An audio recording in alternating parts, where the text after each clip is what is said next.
bismillah nu dellu si waat sunu bindu xam say farata ci saw làkk tey mooy sunu fukkeelu bind ak juróom benn. sunu bind bee weesu doon nanu jàngale lu aju ci wàllu aj màkka ay sunnaam. yow mi bëgg a xam say farata nag bu mu la jaaxal bu fekkee ne ba léegi daal léeragul sa bopp wàllu aj màkka gi ak yi ñu la doon jàngal. na nga xam ne rek ab barab la boo xam ne boo fa demee dana am ñooy àndal ñoo xam ne lu ci bari danañ la ko wax. kon liñ ci jot a jàng ak doonte doyut jàppe ko mu nekk ab yóbbal rek insha allahu rabbi. tey sunu bindu tey dañuy tàmbalee ci ñaanuk boo jàppee ba àggal. ñu bare bari bu ñu jàppee ba àggal da nga gis ñu jël ndox mi di ko muucu, jël ndox def say loxo di ko muucu.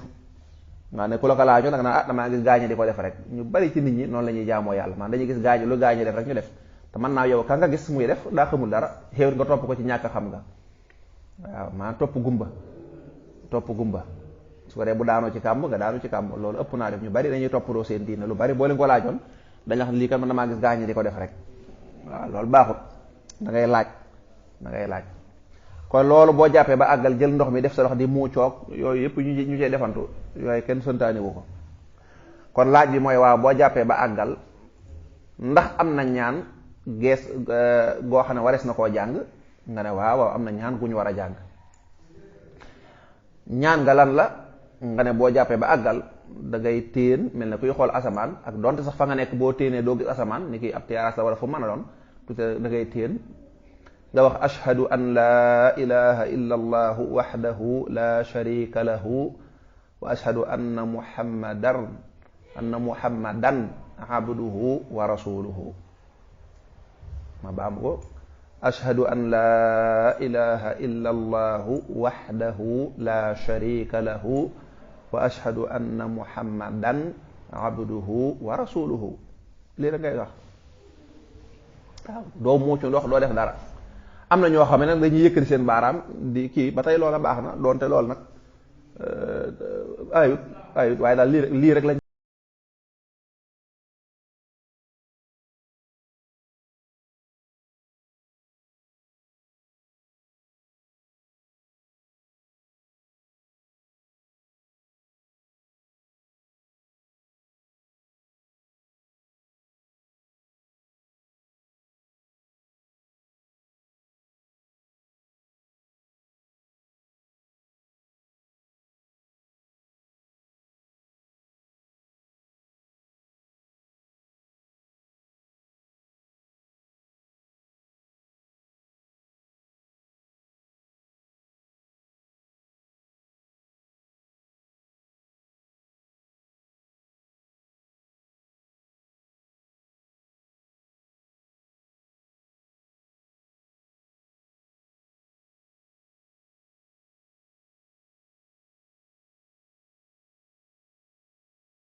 naa ko du ma ko